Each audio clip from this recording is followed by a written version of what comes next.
DraftSociety.com presents a Premier League Draft Fantasy Podcast. Welcome to the Key Pass Collective.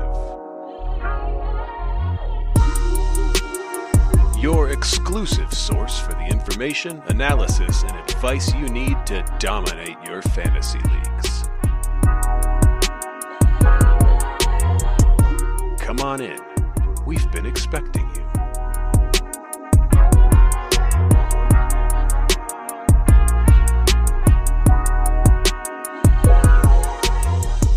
What is going on, draft heads? Welcome back to the Key Pass Collective. My name is Joe Williams. I'll be your host here today. The Key Pass Collective, as a reminder, of course, this is your audio companion to the Draft Society website. If you've not been to the Draft Society, get your life in order, please. But really, let's help you dominate this fantasy game. We've got everything you need for Premier League Draft Fantasy. We've got rankings, stats, articles. Plus, if you're willing, we've got some insider benefits as well. So check those out. Player projections, weekly rest of season rankings, a fixture difficulty tracker, set piece taker tracker, personalized confidential trade advice, ghost point tracker, so much more. It's all there on the DraftSociety.com. Plus, as I always say, you're helping an independent fantasy football site. We went on a limb making this site. It's been successful beyond our wildest dreams. Thanks to this community. We love you. But yeah, we really put our heart and soul into it. So if you have a second, check it out, even just for the free stuff. It's going to help you win. It really will. And we truly believe that. So thanks so much for the support, and check it out continued as well. All right. So today we are going to, we're going to talk a little bit about Wolves, because I think they're going to be in the news here in the next day or two, especially with some of the events that have just happened recently. We're also going to jump into the last straw. It's been a while since we've had the last straw segment, so we're going to do that.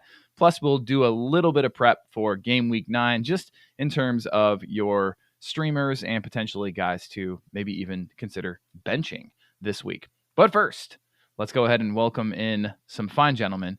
The first of which, I believe, Benji, is it your birthday today? No comment. And you decided to spend it with us? Birthdays are a construct, my man. I agree. So it is pretty pathetic. Well, I'm actually ill today, quote unquote. I have a cold. Nice. And my daughter does too, so she's home from school. So the two of us are just being sad sack losers at home today. So happy birthday to me. Well, hey, thanks for joining us anyway. Even if you are sick. Sorry to hear it, man. I can't think of a collection of weirdos I'd rather spend time with on my birthday. So let's be real here. I like these guys too. The other weirdos that we're speaking of would be Totti and Ryan. So what I want to do is real quick, just as a way to introduce you guys, quote unquote, give me your top takeaway from the midweek games this week. There's been quite a few of them. Totti, you want to kick us off? You mean the Champions League games that have just gone?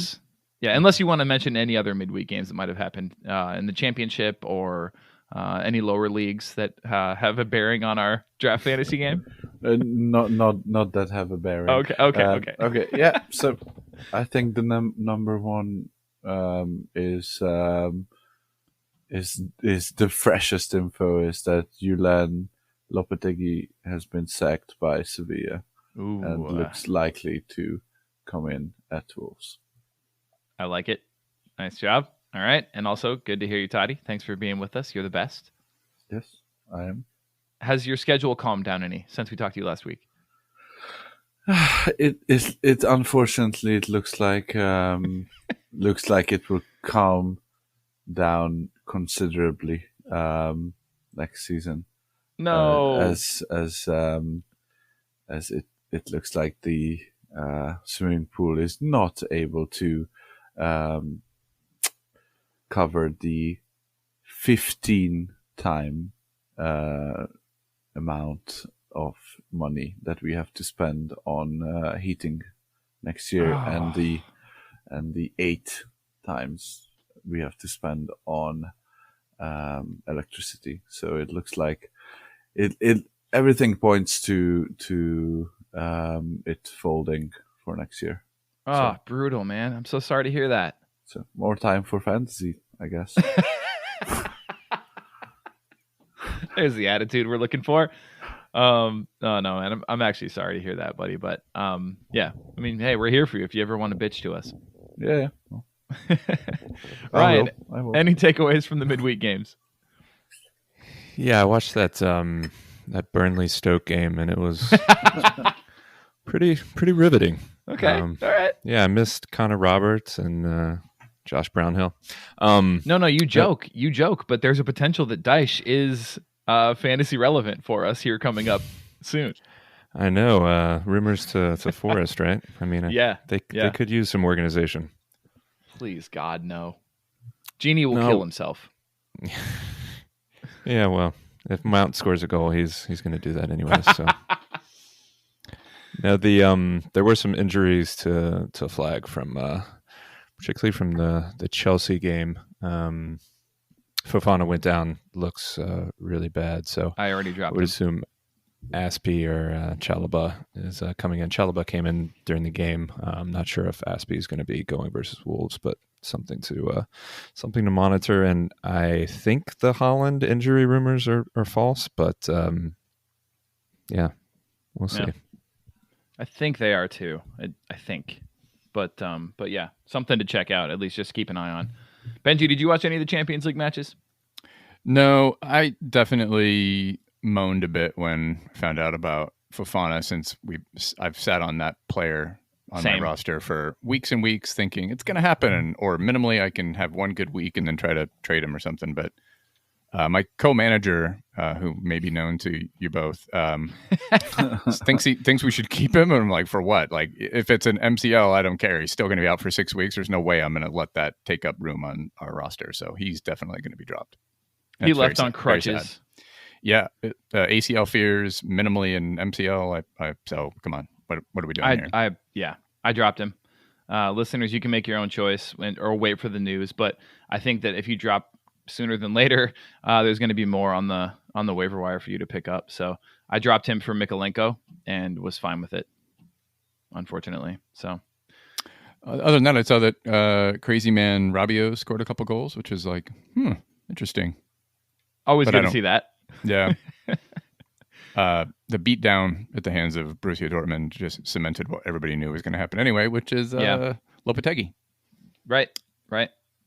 So that's a perfect segue. There was before we go on the segue tour. Well, it was a perfect segue. Yes. Here we go. I was just going to mention, not directly through the information by watching games, but Pep said in the post match that Walker will be out for a while. Oh, okay. So that's a good one to note too. Yeah, Sergio Gomez, here he comes. Yeah, hopefully. I assume he's picked up in all my leagues, but people should look, right? Unless he decides to play Ake at left back, which he's done before and hasn't worked out particularly well, but he does love him some Ake. Yep. I think Ake's looked pretty good in that role. Yeah, he looked amazing in the weekend, but not at left back if we can help it. Yeah, but he has both first choice centre backs available, so Ake is free to slot out. We'll see. We have to assume it would be Gomez, so I'm sure he's going to be grabbed immediately. All right, if you're picking up one, who are you picking up? Between Gomez and Ake? Yeah.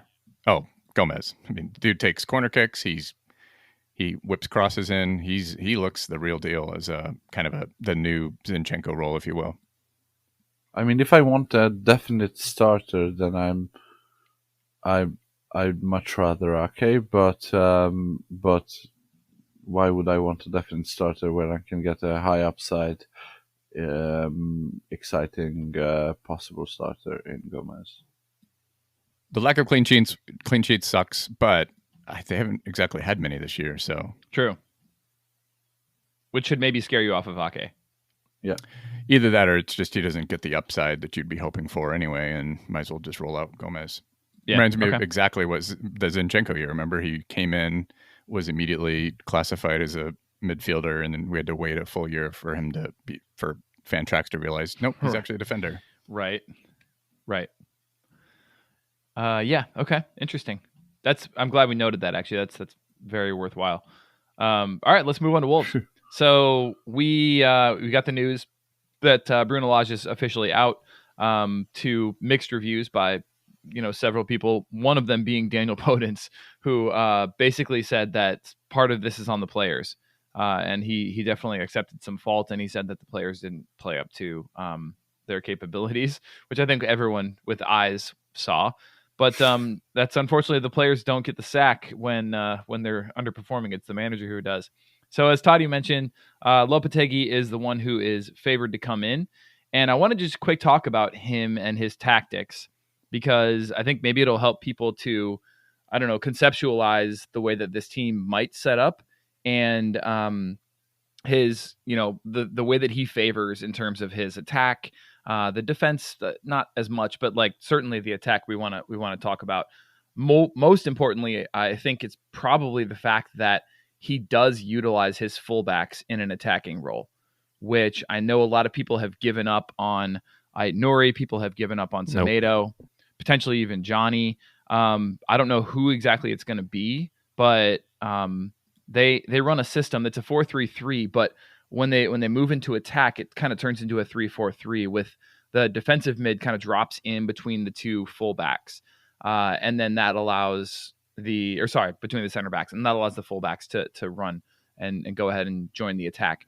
So and the interesting thing about his system is the wingers pretty much stay wide, whereas the fullbacks sort of act as like inverted forwards, where they sort of will cut in sometimes on whatever their favored foot is, sometimes crossing and then sometimes just making a run kind of in towards the box.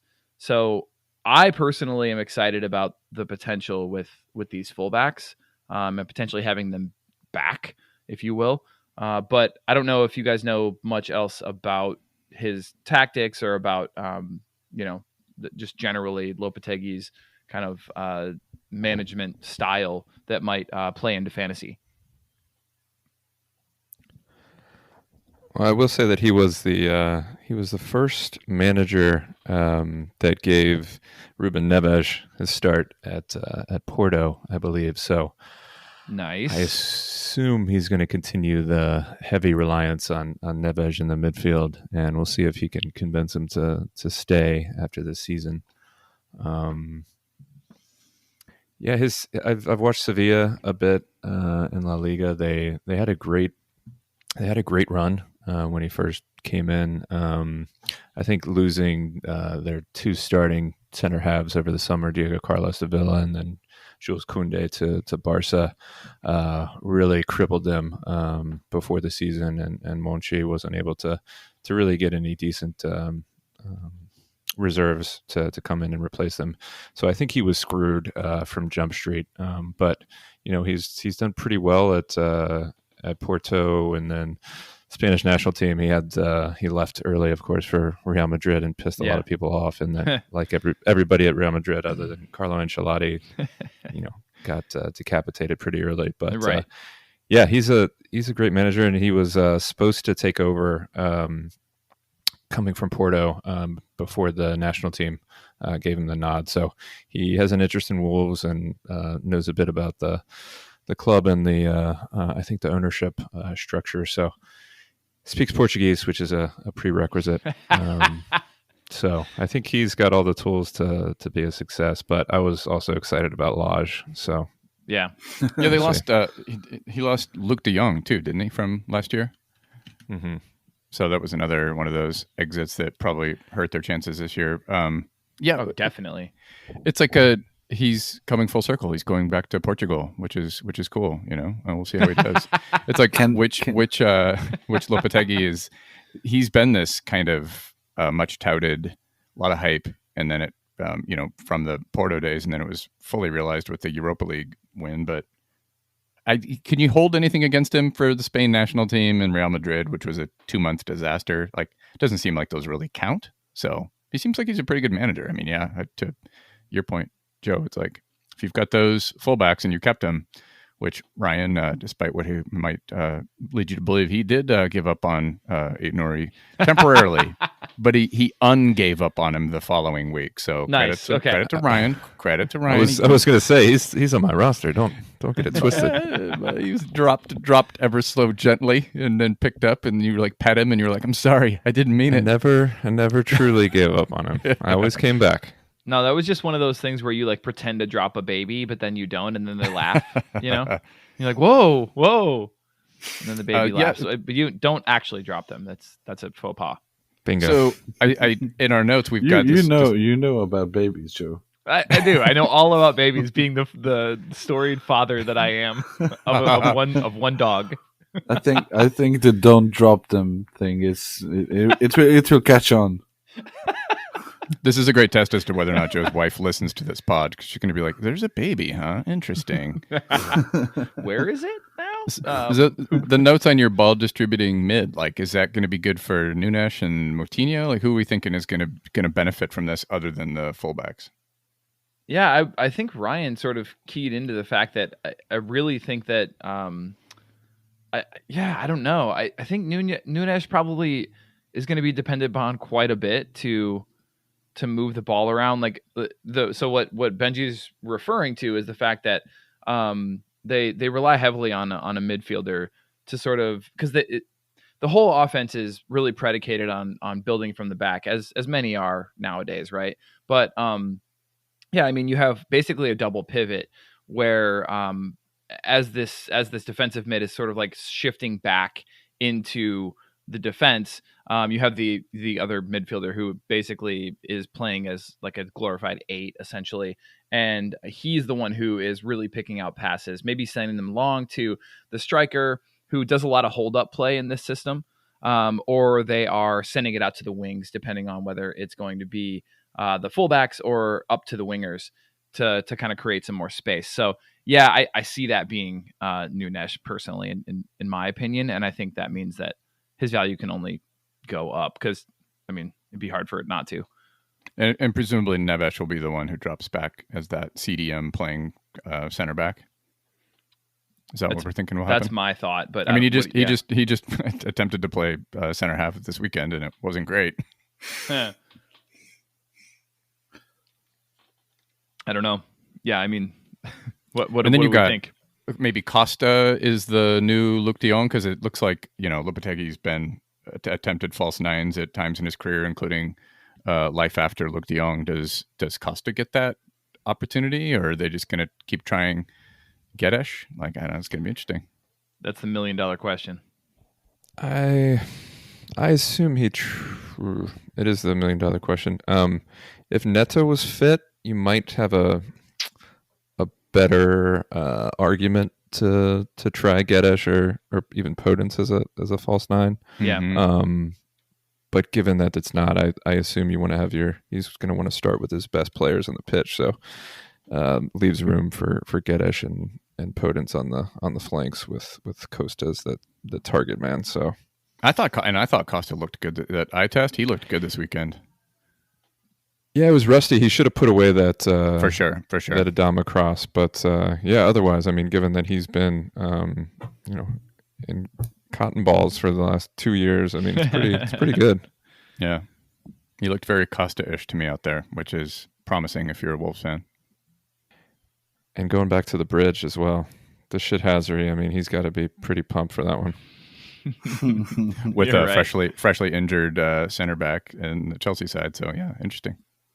So we've got Neto out for a while, and so our I think the front three is the thing that's really confounding people, because a lot of people picked up Adama over the weekend, on the waiver run this Tuesday, or early in the week, whenever your waivers run. If you didn't, it's worth doing it right now. Just if he's out there, just grab him, just in case, because absolutely, it's Adama Traore. Like, just do it. You remember what big bucks in most leagues. Yeah. You remember what he was like. Just do it. But the real question is, like, what happens to Guedes? Mm-hmm. I'd be very surprised if he was benched. I mean, right. You haven't Especially seen with it the injury. yet, but he's a great player. And yeah, I mean, Lopetegui is going to know him from from his days at Valencia, playing against them and how good he is. So he'll be on the pitch in some fashion. I struggle to believe that Costa is a starter. I think he's an impact sub at best. I think that Ryan's point, I think that injury to Neto really changes a lot. And I mean, who knows? Maybe he goes with a different formation where he doesn't have to have those the two wings, but they need two wings and somebody else. It's a false nine or it's a striker, and they don't have many options. There's no Jimenez. Like Jimenez is hurt, right? Is that still the case? Well, you've got Traore and Potence. Why wouldn't you play them? Oh, that's true. I guess you could do that. And then run Guedes as the false nine. Right. That could be. Especially as Costa, what we have to assume is not quite match fit yet, or sharp, certainly. Sharp enough. Yeah. Yeah, interesting. I mean, Guedes has played as a left winger, though. I mean, considerable amount. So I think he did his first couple appearances for Wolves, didn't he? Right. It's a tough one, honestly, guys. I'm trying to figure out.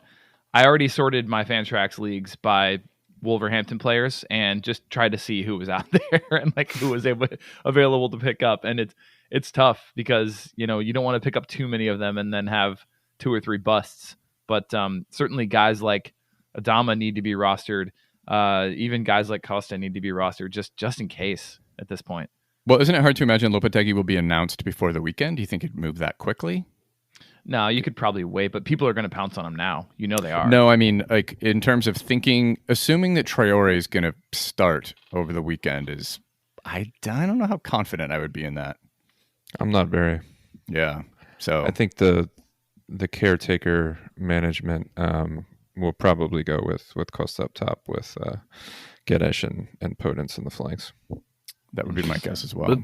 But then again, I think the only issue with going with Costa up top is if you get him injured again or him out again, then you have absolutely no like proper forwards. Maybe just trying to run it safe with a player less suited for the role but more fit. And then get Silva or what's his name on whenever there's a problem.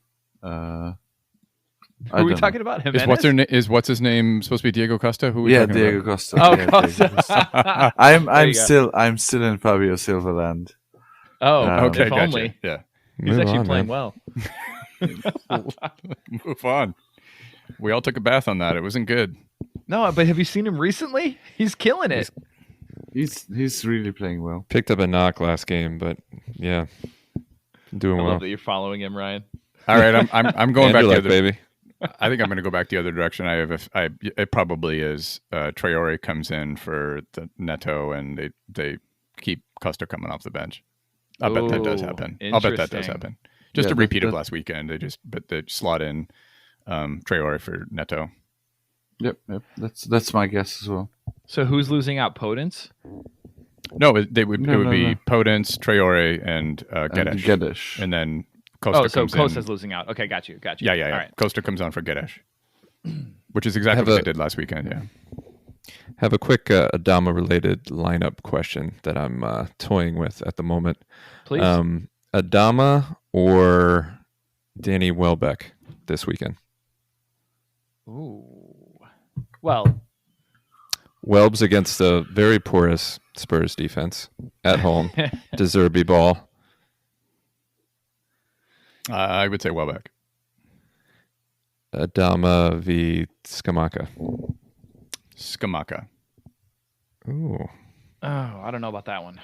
But are you sure that Scamacca starts even I think the with form's a goal? coming. He's looked really good. The form's coming. He has. Yeah, I'm not saying that. At but home it's to Fulham, decent matchup. A probably Mitrovic-less Fulham for what that's worth. Yeah. FF Scout has Scamacca in the lineup. Yeah, I mean they got their first win in a while, and he scored not a worldie, but a very really good nice goal. Yeah. So I can't imagine that he would lose a spot after that, at least for now. But yeah, and then my other forward's Jesus. So like that's my 3 I have right now with Adama on the bench. So I'm trying to get rid of folks to make up some room because I got like 6 forwards right now. This is Sophie's choice. Yeah, I'd probably go Scamacca, Jesus, and Adama. Adama over Welbs. Yeah. Interesting. I can see it. That's a really close one for what it's worth. Yeah. Now we'll see if I even get have to make that tumultuous choice. Yeah, it will be Adama going first. So exactly. I think it's more with Traore. It's more of a mental thing. Like if you're not starting Welbeck and he scores goals against Spurs, then you'll just be like, yeah, I should have started him. Whereas if Adama goes off, I'll throw myself off a bridge. Yeah, exactly. And if he gets you 2 points, then you'll just say, yeah, he's gone. But that's the exact same mentality that I went into last week with starting Geddes over Scamacca or Welbeck. Mm-hmm. I was like, well, if Geddes goes off and I don't start him, I'm going to be very upset. But if the others do, then meh. Those players are like such perfect inversions of one another. Like you've got Traore, who's completely dependent on take-ons, and you've got Welbeck, who probably needs a goal or an assist because he's not very ghosty. So that's a very like flip a coin type of decision. But I was just going to say, on the ghost point front. Yeah, if last week was any indication, the Zerbi ball looks awesome, and I'm super excited. And I think that we sufficiently last week talked people into, keeping or hyping up a little bit Brighton assets, and I just think I'm excited to see what happens here. I'm really excited. Agreed. Cool, you guys too? All right, sweet. Yeah, for sure. we had been excited about the Zerbi ball before. People even knew who the Zerbi Andras was. and I were sidebarring and talking a lot of shit about it for the last few weeks. So we're excited. All right. See, let's get this going. See what happens with those fullbacks. All right, fair enough. Anything else on Wolves before we move along? Cool. All right, so here it comes. It's been a while. But that's the last straw.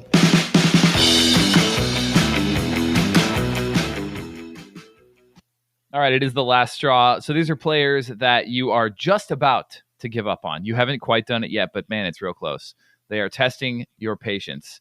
Totti, I feel like you've been a little bit quiet. Let's hear from you first. You want to hit us with your last straw players? Absolutely, and I'll continue the Wolves discussions with Pedro Neto. I don't think we know the extent of the injury, but assuming he doesn't play until the World Cup. Oof. I think that's definitely correct. So it'd be a pretty bad ankle injury. It's supposed to be at least a month, so yeah, that would put him out until the World Cup. I mean, to be fair, I'm holding. To be fair, he was close to being on the last throw without the injury. Yeah. And with the injury, it's just, I think, for me, he is a drop. And here's why. Every Fantrax manager will be watching World Cup games, especially looking for EPL players who he can think about picking up, dropping, picking up the backup if he goes off injured, whatever. So you'll need the flex during the World Cup, and I'm not sure how or when or in what shape Neto is going to come back. That's an interesting point about watching the World Cup, and because we never stop thinking about fantasy, of course. And so you're right. All of us will be watching, and if someone goes down, we're going to think who's next up on their club team. Exactly. And that's and if your whole I plan to not hold a goalkeeper over the World Cup in any of my teams, just because that just gives me one extra roster spot, and with the injury, Neto falls to the last or penultimate roster spot on most rosters. Then I'd rather keep the open spot. So real quickly on Neto, expected points per 90. This is according to our useful draft metrics, which is free to everyone on draftsociety.com. 9.1 expected points per 90. He is currently scoring 7.4 points per 90 and 6.4 points per start. Ghost points per start. 6.4 ghost points per start. But that's a delta between his expected and his points per 90 of negative 1.7. But Totti, usually you look at those players as being, the ones that you want to kind of target because they're underperforming their expected. But with the injury, you're saying you drop. Exactly. Like that's even the expected points per 90 of around 9 is a difficult one, because obviously you want players to be performing at a better rate. He's not the. I remember drafting him in the first round in the Community League Super League redraft, which we had 2 years ago. The setup for the Community League was that we had all these divisions, and the division winners went into a final 11 game week Super League, and we did a redraft, and I drafted Neto in the first round. So I think most of the sentiment comes from his debut season, and he hasn't looked like that. And as much as Lopetegui, if he comes in, is a big name, he hasn't been that good in his last few. He's not like Potter or De Zerbi or one of these gets your blood pumping kind of new managers that you want to be a part of. For me, at least. Right. Or get your butt pumping, Yeah, or your butt pumping. Yeah, I've heard it both ways. Yeah. This is the first time I'm hearing that, but I'll agree, I suppose. No, yeah, I'm with you. Any other? What are you guys? The other two? What are your thoughts on Neto? I'm obviously holding. You have him, don't you? Yeah. Yeah, I almost got rid of him. That would have been a really poor choice. Right before this weekend. The stat everybody wants to hear is that Norberto Neto has merely 6 fewer points than Pedro Neto. So, right, for all of you Neto fans out there, right.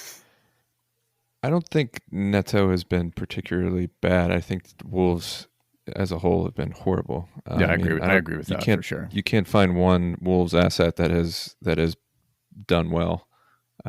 So I think new manager, if they start actually playing well, Neto on sets and getting a semblance of his old form back, I think he's due to benefit the most. So yeah, I mean, I get all the arguments about keeping an open roster spot, but if I have someone else to drop for another roster spot, I think it's probably worth holding on to Neto. But yeah, I would totally agree with that. Like, if thinking of the scarcity of forwards, typically, especially with the Lopetegui news, like, you've held him this long through some not great performances, you might as well see what happens. And it's all about the injury. If the injury does turn out to be severe and he is out until after the World Cup, then that gets pretty tough for sure. But I still don't know that it's going to make that big a difference if you can afford to absorb that roster spot. My question is, if he were dropped, would you be tempted to pick him up? Probably the same thing. If I'd be looking at my roster going, we're doing okay. Our bench is a bunch of players that We're doing more than okay. Or punts anyway. You know, if you have punts on your bench, which a lot of people do, there's some people carrying the. In fact, the man we're talking to has Harry Wilson on his bench because I'm looking at his bench right now. If you've got those types of players, everybody should have one of those, right? Everyone needs a little injury punt. You want your Harry Wilsons and your now Pedro Netos just in case they come off the injury. They get some good injury news. Yeah, for sure. Come on, Andras. You're talking to me about keeping Fofana. It's like, why would we do that? Like, I'm just saying keep until there is official news. But you would get rid of Pedro Neto before we have clarity on his injury? Come on, what are we doing here? No. I'm that's caveated by his injury being out until the World Cup. Didn't hear any of those caveats. That's what I started with. Nor do we know that that's the case. Like, it's not guaranteed that it'll be till the World Cup. Like, did you get your MD? Like, did you sleep at a Holiday Inn Express last night? What's going on here? Come on. No, I subscribe to Ben Dinnery's tweets. That's like Ben the gospel. Like, he's that's wrong like at least 50% of the time because he's listening to the same like PR team from these clubs that are all full of shit. I mean, you can't trust these injury news. A lot of times you just got to trust Twitter, which is why I would say for most, like almost everyone in my leagues, I would drop Haaland at this point, to be honest. Yeah, exactly. Pretty sure he was hurt.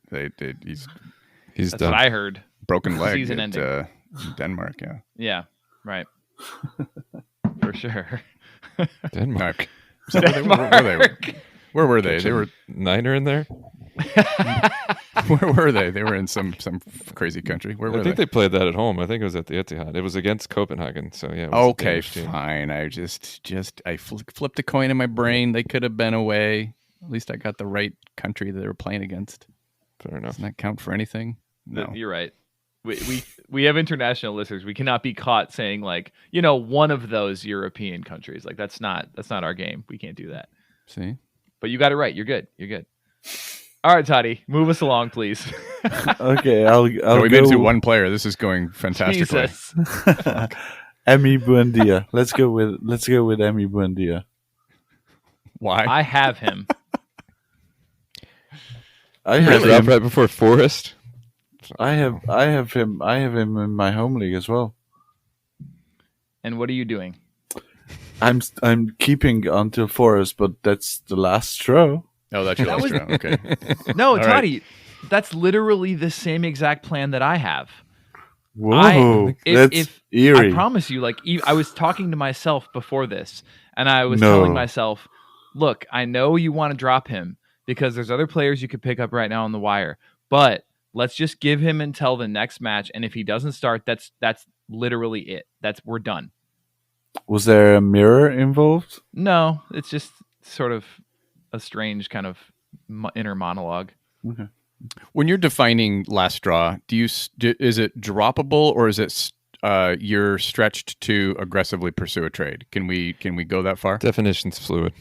Okay, cool. Good to know. Because for me, it's almost. Yeah, almost droppable. Okay, cool. Yeah. If you can Wendy trade right now is probably the perfect last straw. Yeah. Like example. If you can trade him, then obviously get some value. But if not, and he's not starting the next game, then he's droppable. I think that's the full description of at the end of the last straw. Yeah, and weirdly, in that same kind of what we were talking about with Neto or Harry Wilson category of like not an injury related, but a manager trust situation where can I afford the roster for the upside? And if you can, then sure, but eventually you should probably give up on that too. The amount of hate towards Gerrard on Twitter is it's obscene. Astounding. Yeah, like. I get it, but he's kind of steadied the ship. No, what has he? No, he hasn't. He's won what? Oh my God! This is Liverpool Kool-Aid in real time, right here. I can't wait for him to take over Liverpool. No. I just mean like, this is Andras with his like I love Liverpool. No. I think Stevie can do no wrong. I think he should. Best. I think he should 100% have been fired before the international break. Don't get me wrong. It's just they are keeping him on, and there surely is a reason for that. Because he's a legend? I don't know what that reason is. It's not looking great. I mean, they invested a fair amount in him, but that runs out. I assume if they can't do the business against Forest, his position is very untenable. And Buendia is a good example of a player that they invested a lot in and has been more or less like he's going through the atrophy phase of when you have an incompetent manager and this great player is just sitting there not knowing, not developing, not progressing in his career, and he's left in the wilderness right now.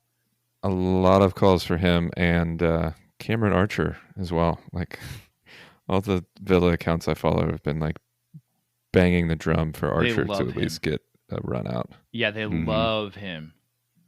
Given that they can't score, I don't blame them. Watkins has had 1 goal all season. Yeesh. Yeah, it's kind of Wolvesy, isn't it? All the players that you would have expected before the season have not panned out for neither Villa nor Wolves. Yeah, it's been great. Don't worry though, because we did cover We covered Villa. Sorry, I have a different accent today. Not American, but it's from somewhere else. We're talking about Succession all of a sudden. Pronounce my V's as W's. Anyway, so we talked about Villa last week, and as a team, right, in our true or false section. And not to worry, because I got lucky enough to face Coutinho this last week in the league where I lost by 0.5. So he obviously dropped 12. So I mean, is he having a resurgence? I was gonna say he was decent. Right. So I don't know what everybody from that game against the 10-man leads put up points. I think it was very flattering. I don't see Gerrard bringing Buendia back in anytime soon. I think Bailey was bad. He played. Yeah, I think Bailey will probably be dropped. But whether it's for Ings or Buendia is probably the question. Yeah. All right. So he gets one more game. Yes. All right. I like it. You got a couple more for us, Totti? Mikel Antonio. Oh, Lord. I think he's on the last straw. He's definitely on the last straw. I just don't know what the answer is. Trade to Scamacca owner. Yeah. It's probably your only option. And what would you accept in return? Back rub. Packet of crisps? We're about at packet of crisps territory. Ready salted. That's what you get for. You would probably be looking for your own position of need and somebody who has depth at forward. Or I had the opposite. You would be looking for something you need, like a defender or midfielder, and looking for a team that could absorb that. But Scamacca owner probably is it. Do you want a West Ham forward handcuff? Yeah, I know. How are you gonna convince anyone to? He's certifiable as the next, like, okay, somebody's gonna spend 10 fab when Scamacca gets hurt type of player, because he's lurking but not getting any starts, or you're keeping him around for the 1 out of 3 or 4 fixtures that he starts. Wait, yeah. I have Scamacca, and I was trying to figure out if I would I would give up anything for Antonio. Wait a minute. So he has not started 2 games this season. Antonio. Yes. Okay. So he's not out of the. So part of your dropping or your last draw is not the starts; it's just the performance. Okay, I feel you. Like he's cracked 10 points twice, both games with attacking returns. He got 10 with a goal. Famously worth 11 Yeah, points. he's very. I'm looking at this. It's very Mopai-ish. Yeah. So it's not his place. I think he has a spot, and I questioned you guys' sort of confidence on the Skamaka start. It's David Moyes, man. It's David Moyes. Yeah. So I think he definitely has a spot. I think he's starting, unless he gets injured, which he very well can. He definitely has 25 odd starts in him. It's more the performance that has me on last straw for him, or has him on last straw for me.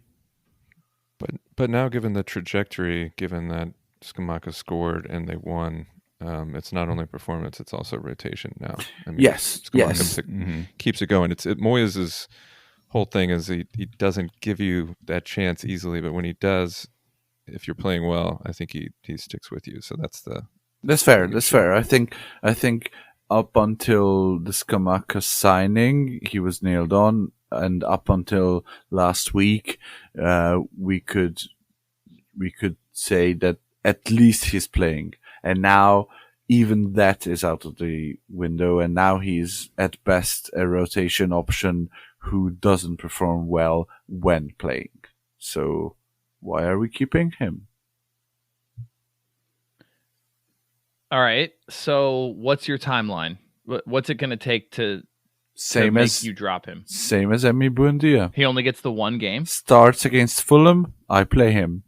If he gets under 6 points, you're gone. Dropping. Wow. See, the thing, Totti, and we've talked about this before, right? The thing to remember with drops like this is, and Genie does this, cold-heartedly. He's not afraid to drop a guy who, even if he has name value. But if you drop somebody with name value, we've talked about, there's another podcast that I listen to. It's American NFL Fantasy Football. But they talk about like dropping players with name value who are underperforming and you think are going to continue to do so as like pulling a pin and dropping a grenade into the waiver wire, right? And somebody's going to pay probably fab to pick him up and it's just going to explode on them. Yeah, he's a good example. And I think a lot of these like last drop players would be in this category where you can sweeten a trade with them. They make a nice kicker because somebody will see that name value and then, maybe it gets your trade over the line that you've been working on because somebody will think, oh yeah, well, if you add Antonio, yeah, he could be possibly really good. And maybe you get,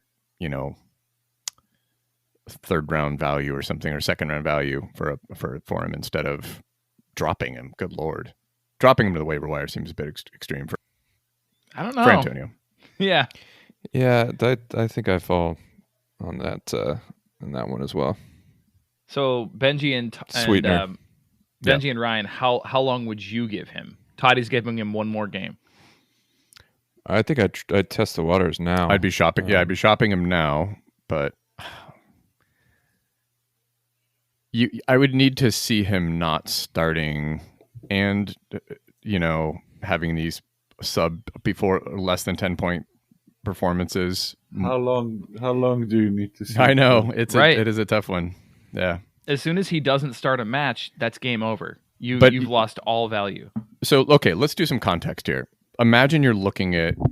Okay, I'll look in our league that we're three of us are in together, and what's available, my friends, for forwards. You ready for this? Is this a high rollers league? I feel like I'm being judged because I'm a teacher. I can't afford to be in a high rollers league. So, but here's what's currently. I'm calmed by Benji. Okay, here we go. Ready? All right, I'm sorry. Go ahead and drop Michail Antonio for Adam Armstrong, the highest output point total forward available on the wire right now. It's disgusting. Yeah, if you're in a 12-team league with active managers, there is nothing. It is scraps. So I don't think you're dropping Antonio to pick up Adam Armstrong, unless Antonio's suddenly playing with one leg. Like just a question there. And even then, Benji, I think he would manage to get more points over the line than we've picked up Adam Armstrong in our league together, my friend, and gotten 1 and 2 points respectively out of those appearances. That is fair, Benji. Who has more points, Antonio or Adam Armstrong? Yes. Oh wow, this is bad. But okay, fine. But you are never going to sniff at a difference in Adam Armstrong, whereas at least with Antonio, it's possible. So possibility is something that's what gets us all. You're not okay. Ultimately, there's not an upside. There's a non-existent upside to Adam Armstrong. So you're not going to win a particular game week because of an Armstrong performance. It's just you are fooling yourself. Whereas you can throw Antonio out there when he starts and just hope that he finds that form. And part of it, just like we were talking about with these other players like Neto, it's West Ham has been bad. And you have to hope for a turnaround, hope that Paqueta and Scamacca continue to bet in, and maybe they turn around their fortunes. So yeah, I don't this dropping Antonio business. My goodness, I don't think I could do it. Would you trade Antonio right now for Adam Armstrong? For Adam Armstrong. For Patson Daka? No. Of course, 100%. You would? Yes. What? Daka's available on the waiver wire half the time. He is not.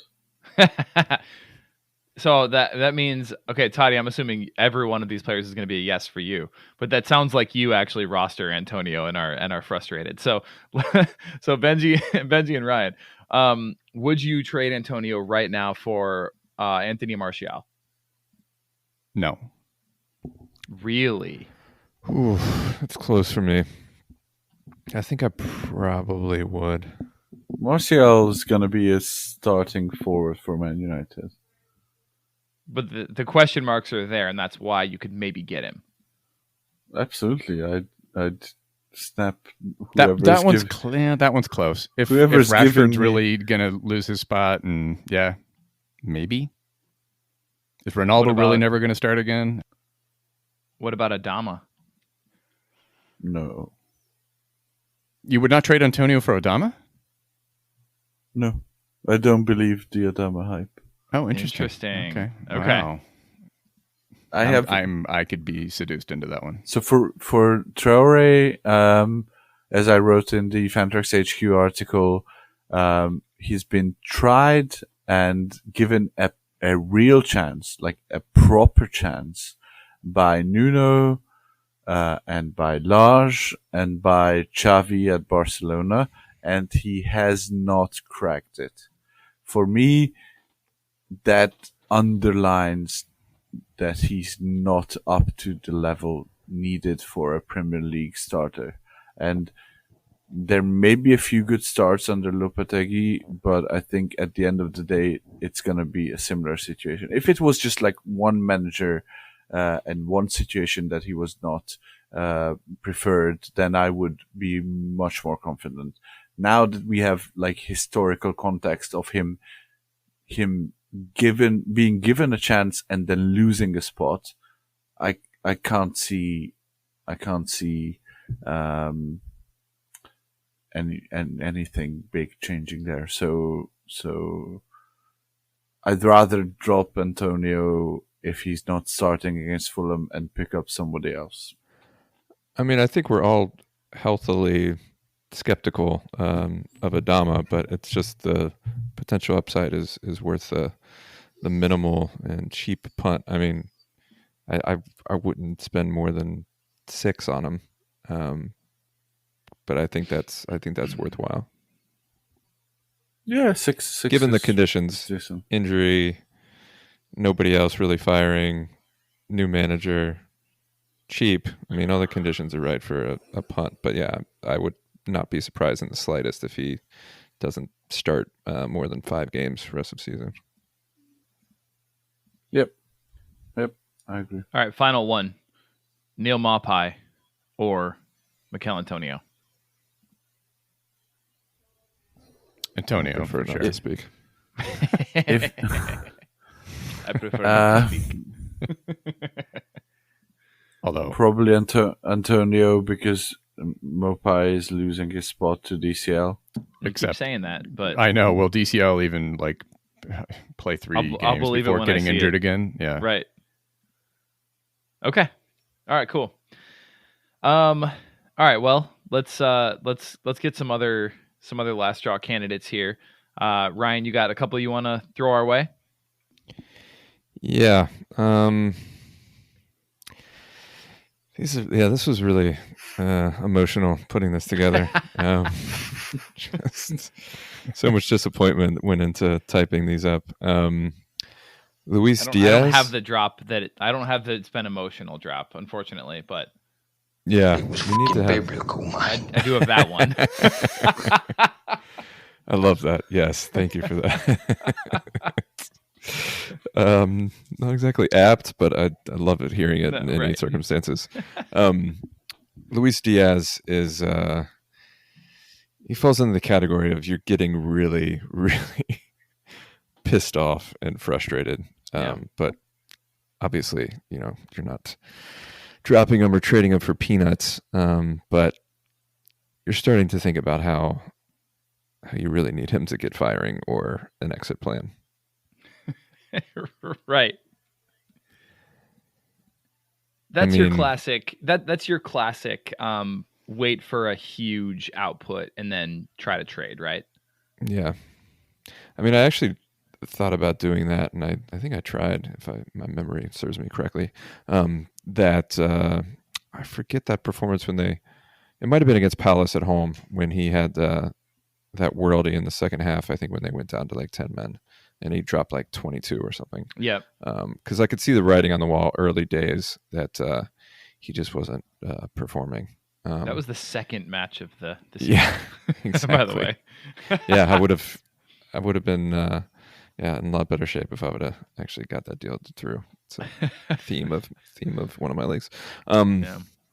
So yeah, I'm getting very frustrated with him, and then you want him against Brighton. And yeah, doesn't even start. I know why, because of the international friendlies and all that stuff, but it's still extremely frustrating. And of course, Liverpool have Arsenal and City upcoming.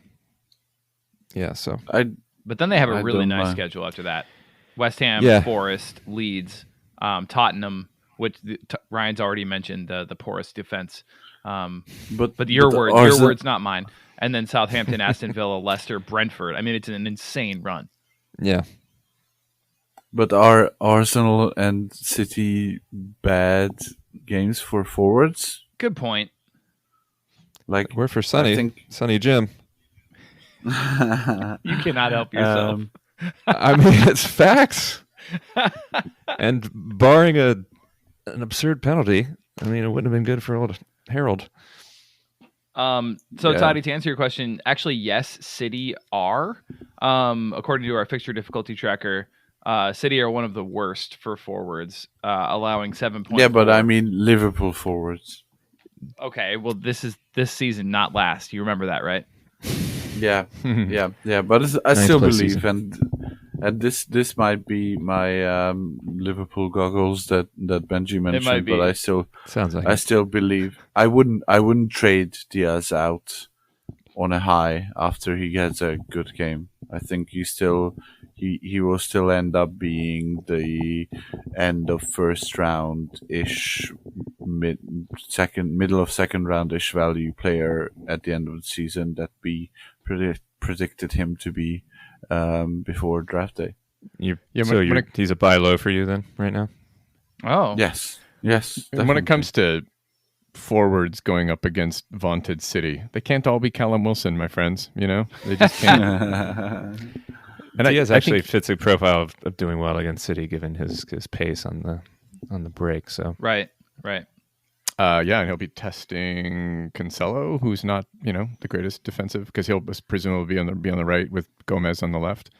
Okay, can I drop a bomb? Please.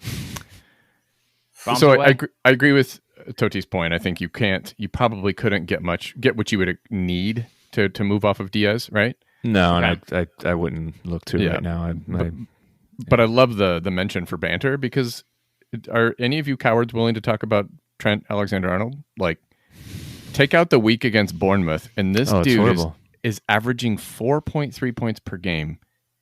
I mean, but this is the part that would make you feel okay. The upcoming fixtures, and I just looked, and he's right there with Trippier with the KPs and the crosses. So you probably have to be patient, but it's truly been awful, and you've already lost significant value in that pick. So it's it can only get better from here. but man, it's bad.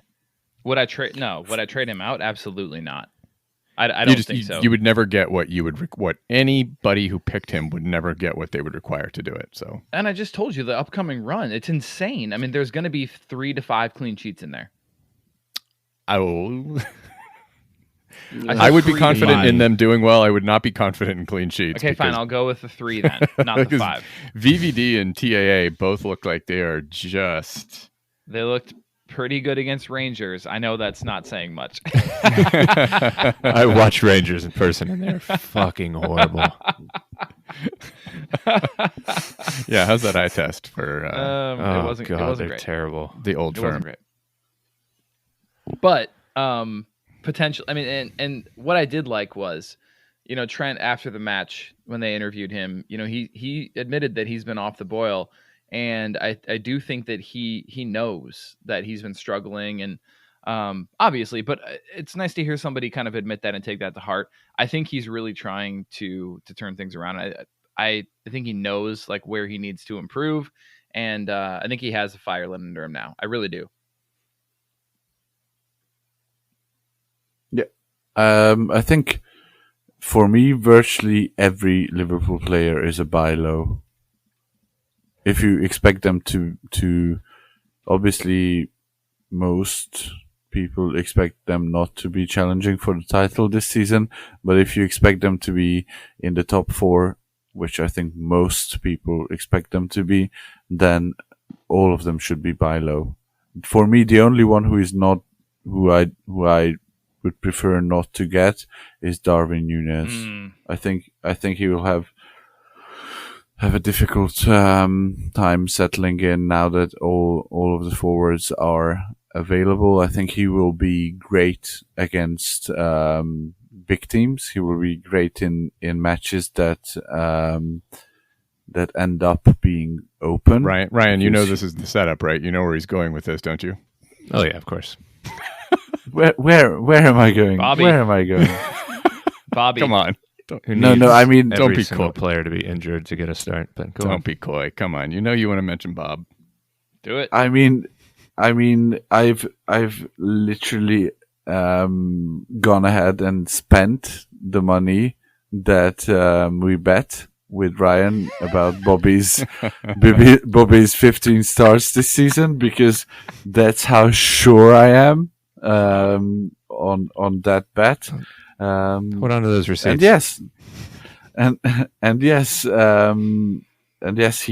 I think Bobby will start in games that the opponent needs, or the opponent is putting up a low block, and we've seen it in 2 instances now this season that he can get multiple goals, and he is currently Liverpool's top goal scorer. He's also currently forward number 6 on the season. Exactly. 1 above Mohamed Salah. So he does not need any help from me. He just needs help from every other forward getting injuries. That's it. Sure. So here's the thing, though, with Darwin. There were did you guys hear these rumblings this week? I don't know who reported this or if it was reputable at all, but apparently there's been rumblings that some of the backroom staff at Liverpool are wondering if they made a huge mistake with Darwin. They're not loving his they're not loving his training. They're not loving his drive, the level of his motivation. And then obviously that's all contributing to the fact that he's not finishing. I mean, he's getting all these chances, but he's just not doing it. that has to be coming from the Sun or the Daily Mail. It could be, but it just reeks of something. Could you see it being true? No, and not because it's Darwin Núñez. It's because Liverpool have been so bang on about their recruitment lately that making such a huge mistake would be uncharacteristic. That's fair. Naby Keita, anyone? Okay, fine. But yeah, there have been no questions about Naby Keita's commitment. No, that's true. He's injury prone, and that's something to getting injuries. Yes. Yeah. Yes. All right. Yeah, Anyway, I can't imagine they didn't do all of the due diligence in scouting this guy, but who knows? Yeah. All right, Ryan, you got another one for us? Yeah, I'm trying to remember where we started. I don't know. It's fine. That whole segment was Luis Diaz. Yeah. No, there we go. Coming back to earth here. Nico Williams is the other one. Oh, but let me throw in Harvey Elliott while we're on the Liverpool subject. I wasn't huge on him. That's to a drop. begin with, and I think I dropped him a while ago, but I think I'd see a fair amount of folks holding on to him. But yeah, now that Thiago's back, I would definitely drop him. Nico Williams is my other one. Ghosts out of his mind of one game notwithstanding.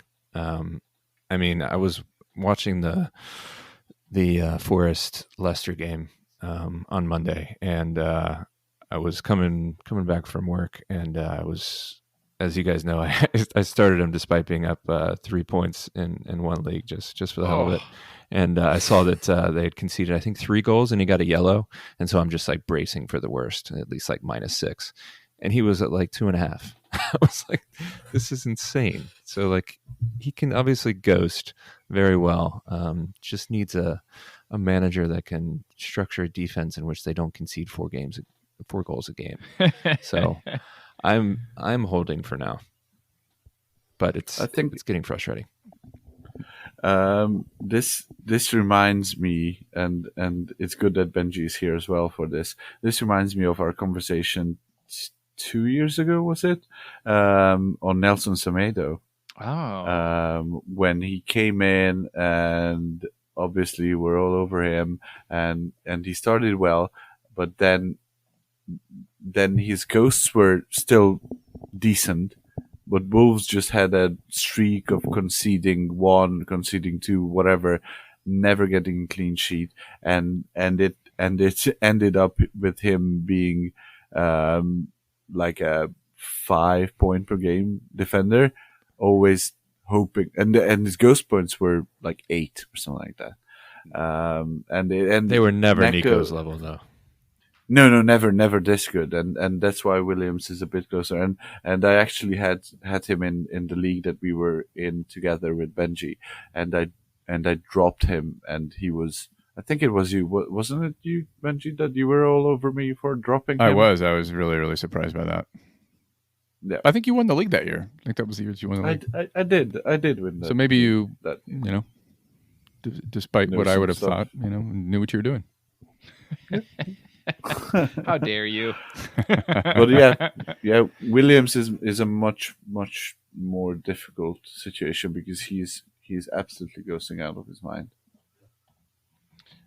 Okay, 1 second here. I'm sorting some stats. So this, I think, can link into kind of like a larger conversation about some of these players, these defenders especially, who are conceding a lot of goals and somehow still have reasonable points per game. So when you look at goals against outfielders, right, and you sort it by that stat, Johnny Evans and James Justin are leading the pack with 22. You then have Scott McKenna and Nico at 21 and 20.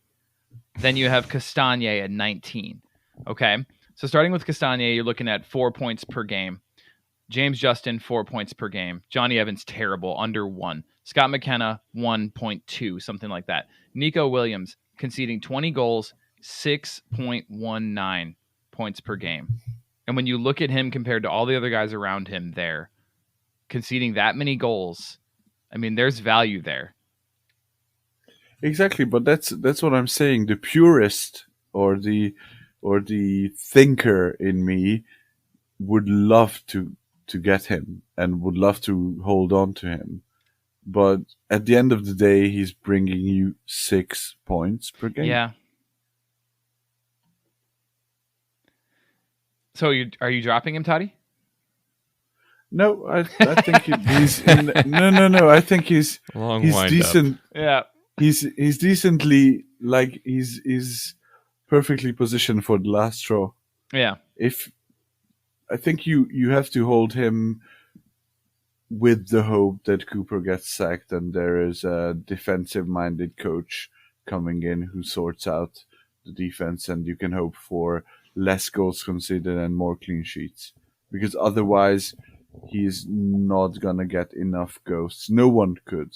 If anyone could, it would be him. Yeah. But no one could get enough You're right. ghosts to make him valuable for your fantasy team. The other thing, Ryan, are you at all worried about the fact that he was brought off at 45 and now potentially might be replaced by the legend, Serge Aurier? I'm worried about me picking up Serge Aurier. That's the only thing I'm worried about. Oh no! Oh no! Worried about compounding this problem. The coveted Nottingham Forest right back handcuff. Yeah, Exactly. Yeah. 8 points a week amongst them. Yeah, Totti mentioned that nobody could ghost enough to do well with these goals conceded, but Except Serge Aurier. one. You were the chosen one. Exactly. He's going to restore balance to this, to the force and to the force defense. Yeah, I'm also worried about further down the road if they do get a defensive coach that the defense might improve, but they would shackle Nico or drop him out completely, in which he wouldn't be able to ghost anyway, so you wouldn't even be able to benefit from a bit more defensive solidity in Forest. So a lot of potential headwinds here, but I'm holding, and I think you have to at this point. I think we're all holding that means then, unless Benji, I haven't heard from you really. Do you have a counterpoint? Are you going to be for Nico Williams? Yeah. I think, it's the same situation for a lot of these other players we've talked about. Yeah. Hold on to him. Love the player too much. Ryan, if you see him benched against Villa, that's an immediate drop, right?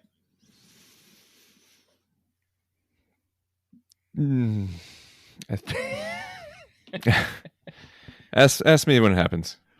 Well, I'll ask you game because time decision. Because what's going to happen is you're going to immediately pick up Aurier, and I just know that that's what's going to happen. 100%. Yeah. 100%. So when you say ask you, I'll send you a text or a DM and just say, so you dropped Nico for Aurier then, right? And you'll be like, yeah, and I'll screenshot it for you. Okay, all right. All right, Benji, you got a couple of last draw candidates for us? I do, yeah. Did we lose Totti? Where did he go? Is he gone? No, I don't know. We did. Hopefully he can refresh himself and come back on. Not like refresh himself personally or hygiene wise, just like his internet connection. Yeah, I mean, I've got a few of these players that are highly rostered, and then you just kind of go, they're like in streaming territory, or they've shown you who they are in the past, and it's not great. I'll start with like Brian Mbeumo, who we successfully traded in our league. Thank goodness. He's 92% rostered, but he's doing exactly what he did last year, which is if he doesn't score a goal, the ghosting's not particularly great. He gets a lot of 4 to 6 pointers. I would say that Jamie Vardy, 89% rostered, clearly not the same player.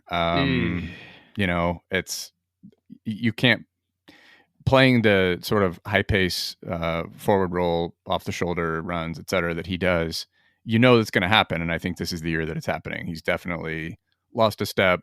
Daka's lurking, so maybe the Antonio for Daka trade that I made fun of, I should have reconsidered. Ruben Neves, I have in my other league, in my community league team. He's 96% rostered, but without the free kicks, he's a streamer at best. I mean, so oh yeah. Those are a few. I think I'm also like looking at the Rodrigo Bamford situation and thinking a couple duds in a row for Rodrigo. I don't know. I haven't watched Leeds closely, so that might not be fair, but I feel like he just got back from injury. I have him in the league, and I'm not even close to dropping him yet. I'm worried a little bit, but I'm holding. That's fair. Yeah. And then finally, I probably had our boy Bruno. When your ADP is 10, and which one? You're talking about F. Yeah, sorry. Good point. Got it. The worst of the two Brunos, and you have you look absolutely shit, and you're a rich man's Jorginho at this point. Oof. He's tied on points with a poor man's Bruno, aka McAllister, who was 147 ADP. That's not what you want out of your first round draft pick. So don't love Bruno at all. And I was coming around. I thought that, when Ten Hag had kind of righted the ship, but clearly, City's completely dominant, etc. But it's still not right. And I think everybody who's not a United fan can tell it's still not right. Or you still can't count on like a lot of production. So, that's the players that I had here. I don't mind it. I mean, that's an interesting conversation to have, though, around Bruno, because certainly want to talk draft day value. It's not even close. He's not living up to it. But even just like generally holding him at this point, it's tenuous at best. Well, and if you have any the fortune that or misfortune, depending on your perspective of the league that we're in, there's a bunch of United fans, and they'll give you basically anything apparently if you have a United player. So try to find your United fans in your league and dump Bruno on them. So maybe you can get some decent value, get a second rounder out of it. Thing about Bruno is like he low key did this last year too, and I know that because I rostered him at the time. That's true. Yeah, and like it wasn't talked about often, and maybe we should have talked about it more. But he would disappear for entire matches and then come up with a 32 pointer or whatever. And so it was like, oh well, obviously this guy's elite, but how is that different from the Mount conversation that we would previously have about him being a flat track bully? Of course, that's changed now because he's just terrible. But aside from that, Bruno does this. He will disappear for matches at a time. The worrying thing that you alluded to, Benji, is that now he appears to be playing a more sort of like defensive role, even not defensive quite, but maybe more as like a 6. But it's more withdrawn. Yeah. Yeah. Well, it's that partnership with Eriksen that they both seem to be coming much further back to bring the ball forward, and it's just not clicking in attack. Period. So, and you mentioned Mount, and I did think maybe it's redundant to say Mount and Havertz is like last drop, but they're both firmly in that category still. If you haven't moved off of them, we've talked about them ad nauseum here. Enough, yeah. Both of you guys still have them. I picked Havertz back up, yes. I still have Mount, yeah. That's all we have to say on that topic. I don't want to get into it. Just leave it. I really don't. Real quick on Bruno, also very worrying that he doesn't even take penalties when Ronaldo's not on the pitch. I mean, right. Martial took the penalty just from sheer force of will, it looked like. Against City, and I don't know if that was just because Martial was being selfish and then just took it, and Bruno just couldn't be arsed. But he put his stamp on that game, though, Martial. Yeah, it's very worrying. I wonder. He drew the pen, though, right? Is that right? Yeah. Okay. Yeah, it was Cancelo that tackled him. Yeah. Yeah, but that was like one of the best looking pens I've seen in years. That was a great penalty. Yeah, smashed. So, yeah, very interesting. Worrying times for Bruno. Then he's no longer a poor man's, McAllister or whatever. If he doesn't get the pens. Benji, run us through your other ones real quick. I had Vardy, I had Mbeumo, and I had I'm keeping an eye on Jack Harrison. Yeah, and Ruben Neves. I disagree with Neves though. Oh wow! Okay, let's hear it. Only the last 2 weeks have been convinced bad. Me to keep him. Only the last 2 weeks have been bad. That earlier he was actually ghosting fairly well. I think he had like a 13 spot without any returns. His first manager is coming back, and I would at least wait to see how he does under that. I think he's earned enough. Yeah, I like it. This is where this becomes therapeutic. He also had a 12.5 in Gameweek 1. That's a good shout. So maybe exactly. I'll hold on to I would have dropped him long ago. I was surprised when I started looking closely into Neves. He's actually had some decent performances. He's been one of the few that's actually ghosted for Wolves, and so with the managerial change, I'd give him a shot. I mean, I think he's still probably a mid 3-4 at best, but given the wire, it's tough to find even that. That's good. Yeah, that's good shit, Mr. Ghost Point Maestro. I mean, I'll take that advice, because I mean, I can't hold the 2.5 against West Ham against him either when he's playing at center back, for crying out loud. Exactly. Yeah, all right, which is so idiotic, by the way. Do we want to talk about that for a moment? Connor Cody, let him go, because we're going to play. He can't play in a back four. Then what is he doing pretty competently for Everton? Didn't have Turks to pair him with. Playing in a back four. Yeah, I have notes on Tarkowski that I'll save for later, but yeah. They could use a center back right now, is what I'm trying to say. It's pretty wild. The levels of incompetence at all levels at Wolves right now. 100%. Although I do rate the fact that they let him go purposely on a cheap, just because of the service he'd given to the club, and he wanted to go to Everton. But the whole falling out to begin with was really stupid. Yeah, and I blame that squarely on Lage. It reeked of Digne type situation. Yeah, indeed. Just personality struggle. All right, rate these three for me rest of season. Who would you rather have? Partey, Onana, Neves. Neves. No, what's the ranking? 1, 2, 3. Oh, you said who would you rather? I said rank these for me. Yeah. I think it's Neves, and then I think that's really close between Partey and Onana. If today I would say Onana, just because he's shown a bit more than Partey, the NLD notwithstanding.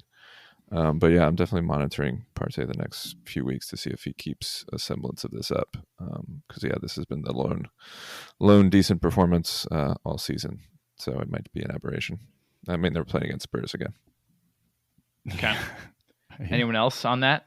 I think I would agree with that, except for I would trust Partey more because we've seen it, and we've seen more evidence, and despite the injury problem, which is a big caveat.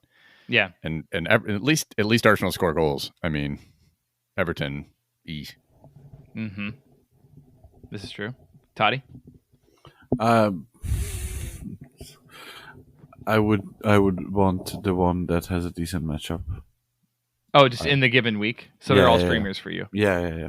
Okay. Yeah. I know that Neves has been scoring really well, and I can see him being rostered, and I can see the reason why all three might be rostered in a 12-team league. I just don't really rate these kind of players. Like, give me a Harvey Elliott every day instead of these guys, and then I can drop him, and I might only be able to pick up like a Tyrone Mings, and I'm okay with that. Okay, you'd rather chase the upside. Yes. That makes sense. All right, beautiful. Okay, boys. Well, we're nearing the end, so let's have our final conversation, which is game week 10, of course. So what I want to do is just kind of maybe like give us your maybe 3 streamers for the week. And then if there's any little quick comments that we want to make on those, great. But I want to also give people some players they might want to consider benching this week, which is a scarier thought. But we don't talk about that often, and I think matchups play into that quite a bit. So let's give people an idea for some players that might want to actually go ahead and bench as well as our streamers. So let's tackle streamers first. Let's go 3 that potentially you might want to stream this week. Does anybody want to kick it off, Benji?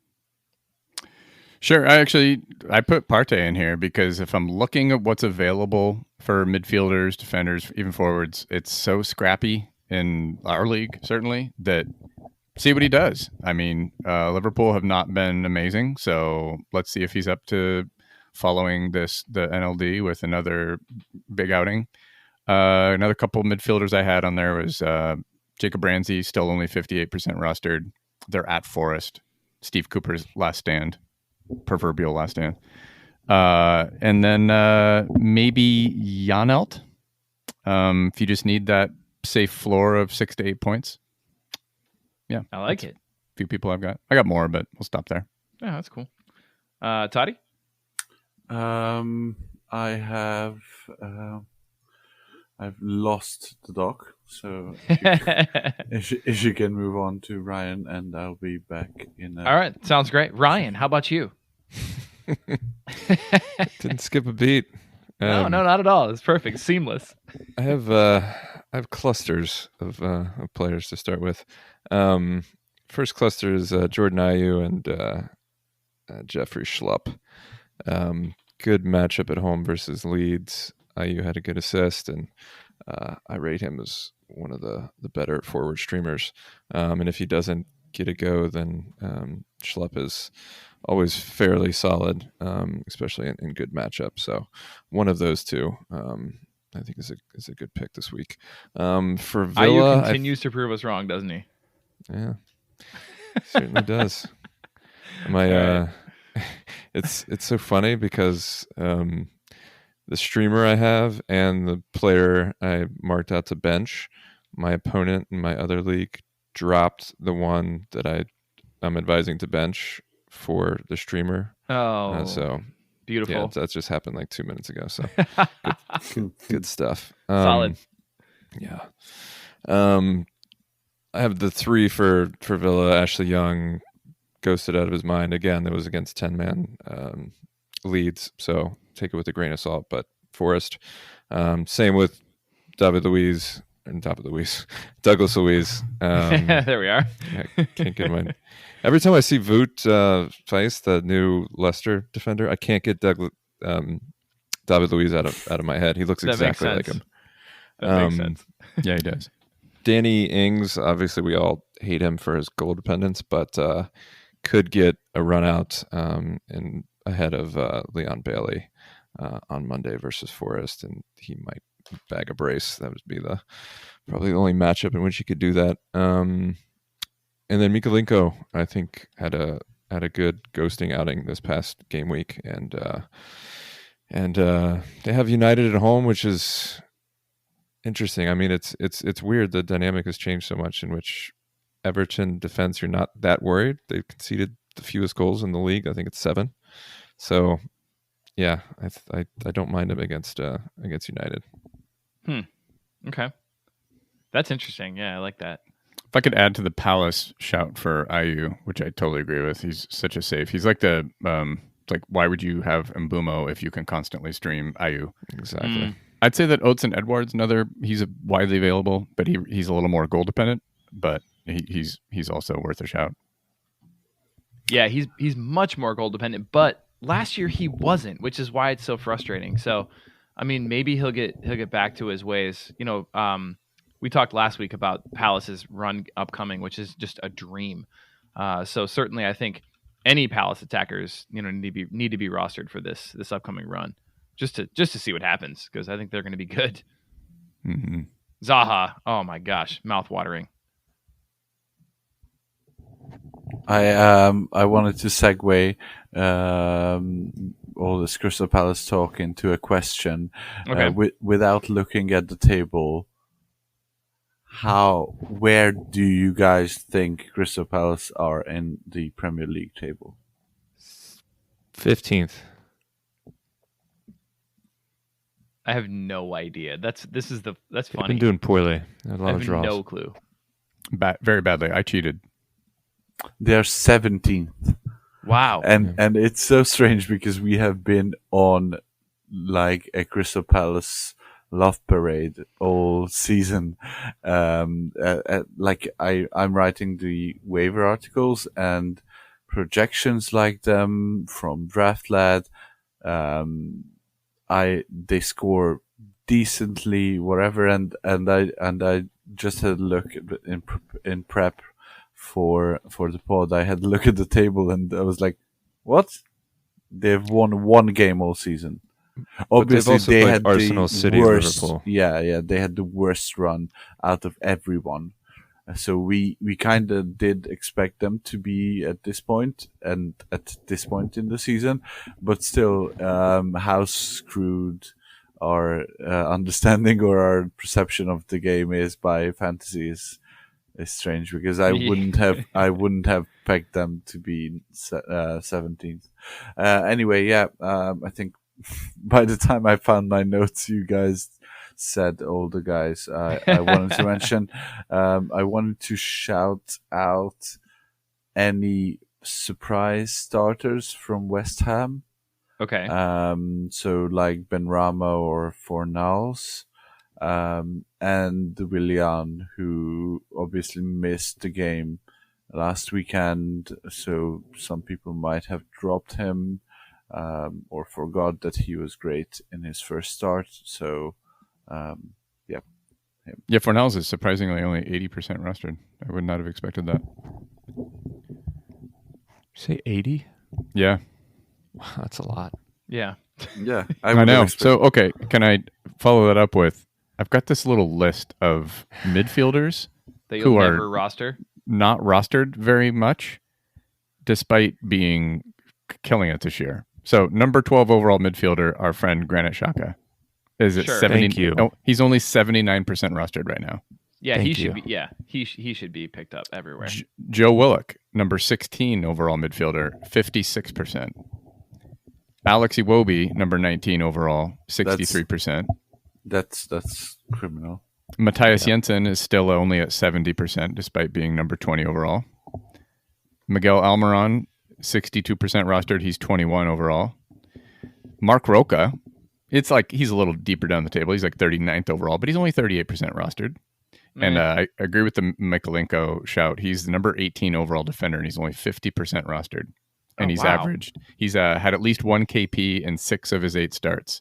And Everton have been pretty solid defensively. They have a couple clean sheets. So Mikalenko seems like a pretty good pickup for teams out there. Interesting. I love that. They have United, Tottenham, Newcastle, Palace, Fulham, Leicester, Bournemouth, Wolves, and then I'll stop at City. Nice little run. Yeah, it's not bad though. Yeah. Can I say something about Ben Mee and James Tarkowski? Sure, please. Despite not being They at used to Burnley, be on the same team. they're doing very Burnley Sean Dyche things for the new clubs. Both of them are top 5 defenders and doing all the aerials you'd expect. But Ben Mee's only 65% owned, and he's the number 5 overall defender. That is nuts. I would not have expected that. He's in. I wrote up Ghost Point Hunters this morning, and he's featured in there. But if you look at his scores, and I've deemed this condition Sissoko-itis, named after Musa Sissoko for Watford last season, in which he dropped 3 one week, next week 12, 3, 12, 3, 12. So he's on again, off again. He's very boomer bust, and it's not really that correlated with clean sheets. It's the weirdest thing. Yeah, but yeah, he's when he goes off, it's tasty. Oh, I was going to compare him to Firmino because he's got 2 20-point matches, and then his points per game are sort of dining off of those 2. Still if he did aerials that though for like 2 years, yeah.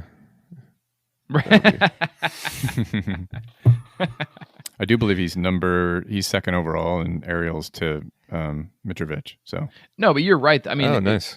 Say what you will about his points or whatever. Like for those 20-point games, you have to. He's got to be rostered. Like he should be at 90. He should be at 100. This is ridiculous. Yeah. He's number 2, and Ivan Toney's number 3. Yeah, it's crazy. Yeah. For aerials, he's still doing the aerial thing. Who's the second best defender for aerials? Second best defender, it's VVD. Oh, is it really? VVD, Still? Zuma, Tarkowski are right in a cluster at 24 and 25. Man, Zuma hasn't done much else though. Really quick, speaking of Palace, before we get to the players that you guys want to bench this week. So we were talking about Crystal Palace, and obviously you've got Wilfried Zaha, who's 26th overall. How far down do you have to go until you get to the second Palace player, and who is it? I'm sorry, repeat that? So overall fantasy points. Yeah. Wilfried Zaha's 26 overall. Mm-hmm. How far down do I have to go to get to the second Palace player, and who is it?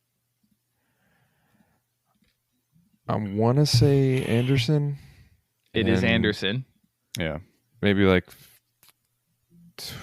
20 points. 5th. Overall ranking. I thought you meant the 50, points 50. difference. Around 50th. 73. Wow. Yeah. So Palace, I mean, when you think about their attacking assets, Eze, Olise, like really, really Spread out. underperforming. Yeah. Really, really failing to deliver on draft day value, unfortunately. But if you look at your rankings, hopefully they're going to turn it around because people still believe in them.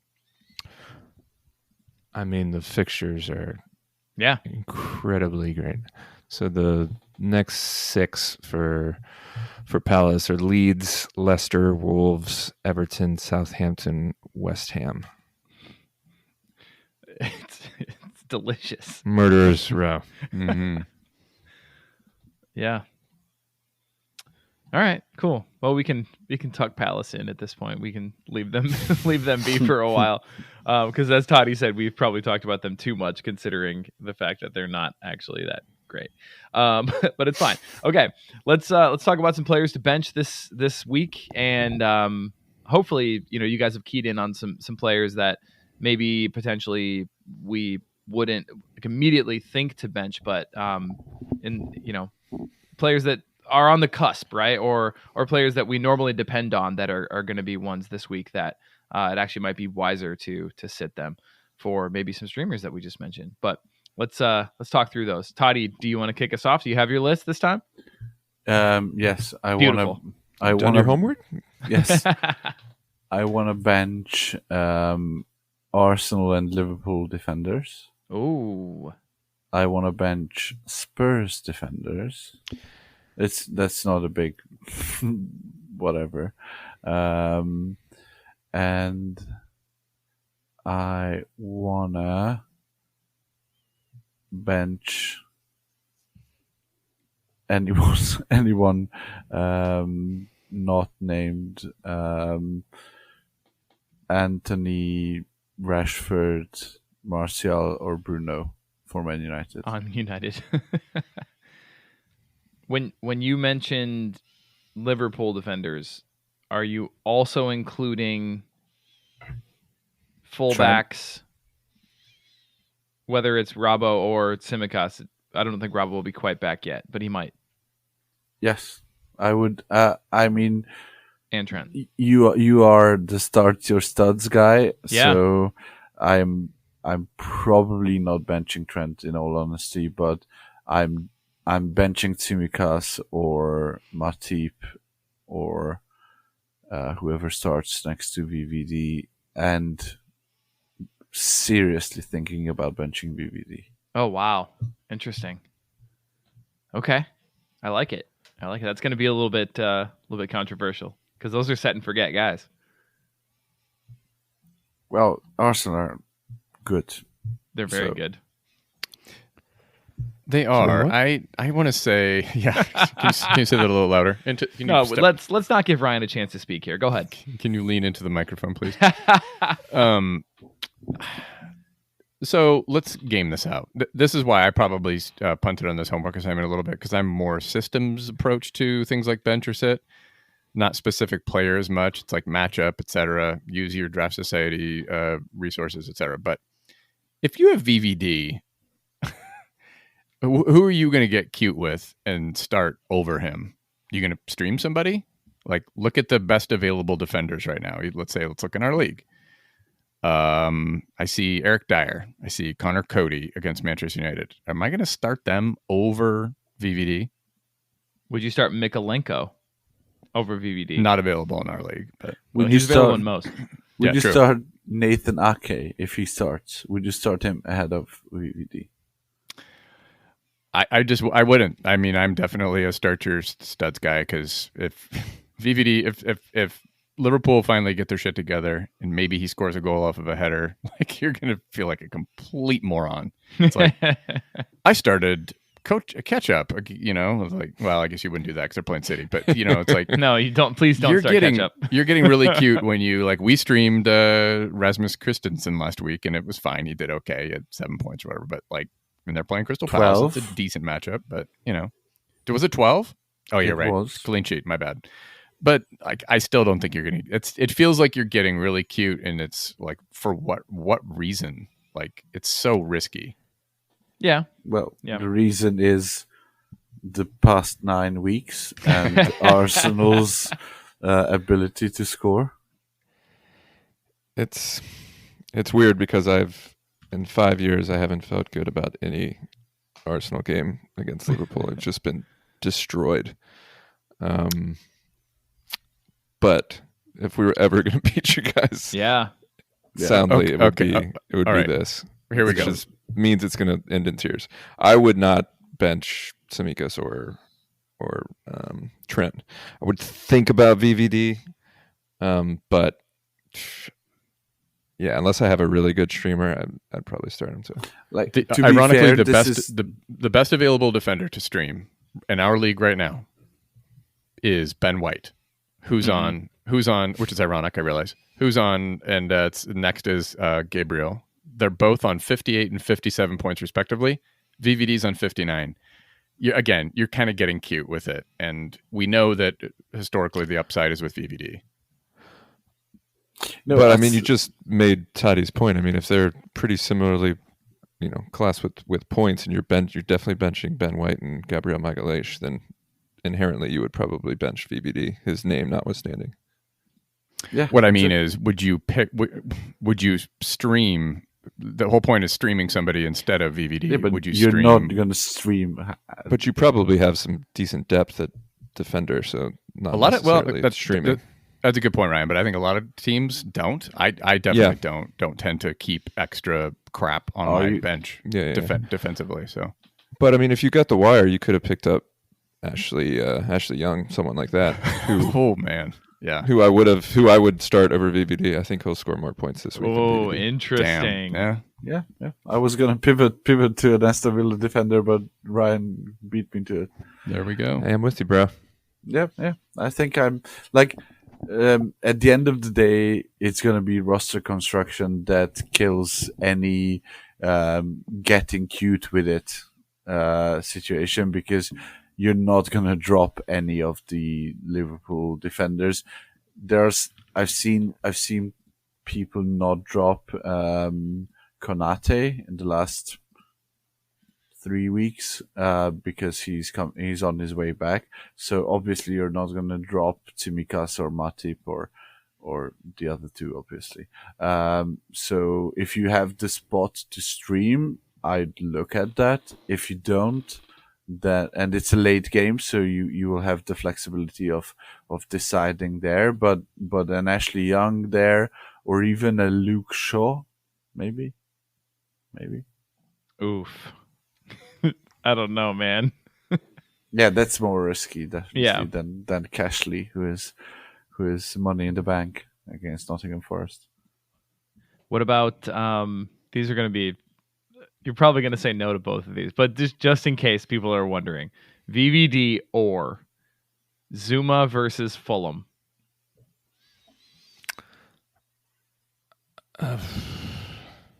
Mitrovic less Fulham. Less Fulham, yeah. So Mitrovic not being there means they're less likely to score a goal. However, it also means less aerials for Zuma. I was thinking the same. Yeah. Does it offset? And Mitrovic at 70, he's listed at 75%. It's not a guarantee that he's out, for what that's worth. So, probably VV. Ugh. Yeah, it's a close one. That's a good one. VV. Ugh. Yeah. VV's all right. Yeah, like it. So the logic goes that VVD is not gonna crack 10 if they're conceding a goal, which they most likely are. Right. So it's not even a game where he will ghost well. Like it's not. We don't put in many crosses or anything. No, you don't. Like that. Yeah, exactly. Not anymore, anyway. Yeah. It's very interesting. What about the last 2 weeks? This player has scored. Hold on. Last 2 game weeks, I should say. 14.75 and 12.5. I'm speaking, of course, of Sven Botman versus Brentford. That I would do. Yeah, I like that. Newcastle have been really solid defensively. I got Big Dan Burn, and I'm definitely starting him. And you would start him over VVD if you had the choice? Yeah. Okay. Oh, man, Toddy, that is contra. I like it. That's good. Yeah, that's good. Something for managers to chew on, certainly. Oh, that's solid. Did you have any other ones, Totti? No, that's good. I'll let the other guys. Okay. All right, Benji, you want to kick us off with your players to bench? I punted on the homework assignment because I'm a bad person. My last two notes in my entire thing were about Shea Adams having a quietly great. He's number 10 overall forward, which is shocking. Did anybody pick up on that? That's nuts to me. You were stepping on all of my ghost point article ones, man. It's fine. I have Willock. I have Ben Mee. I have Shea Adams. Man, it's nuts. Which is, I guess, the way to find good ghost point performers is to search for poorly rostered but overperforming players, because that's where all the values lies, and it's crazy. Or just check out who plays against me on a weekly basis, because he was also in the team that beat me by 0.5. We drafted him, dropped him because he was not playing, and then was poor, and it's like, man, I wish I still had him. We could use a forward right now. All right, no worries, friend. It's your birthday. We'll let you off the hook. Ryan, thank you, sir. Close us out. Totti literally took all of mine, save one. Tyrone Mings. Good matchup versus Forrest, you would think, but he got 6.5 in a clean sheet performance against Leeds last week. So, in the off chance that Forrest score a goal, I'm not liking Tyrone Mings. Yeah, that's a good call. I like that. All right. Ashley Young, though, all day. You keep saying it. People should go check then. But you're going to be on the hook. You realize that. I know, and I hate him too. But, I mean, he ghosted out of his mind last week, so I can't. And he would put in a shift the previous time too. So, hey, man, can't hold grudges. You're right. All right, boys. Well, Benji, thanks for joining us on your birthday, man. We really appreciate it. Dude. Yeah, happy birthday. Thank you, gentlemen. Thank you. Absolutely. And Ryan, thanks for arranging last week's matchup for Benji's birthday. That was very nice of you. Oh boy, here he goes. Yeah, no, it was. You guys got my best. Neto gets injured. Diaz doesn't start. Yeah, I mean, you guys are savants. There it is. Yeah, you didn't do that just for Benji's birthday. I did. I held off on that trade for his birthday, but couldn't have predicted everything else. Amazing. Much appreciated. All right, let's close her down. This has been the KPC community. You're amazing. Thanks for listening. As always, hit us up on Twitter if you have questions. Go ahead and start a conversation. Add us. We will retweet. Let's get some thoughts from the community on your start-sit conundrums. Open it up. Open up a dialogue, and we're here for it. We'll even get some gifts. We'll throw some gifts in there as well, because that's what we do. All right. Love you guys. We'll talk to everyone soon. Thanks for listening. Again, Benji, happy birthday. Enjoy your dinner. Totti, Ryan, you guys are the best. We'll talk to everyone soon. Cheers. KPC out.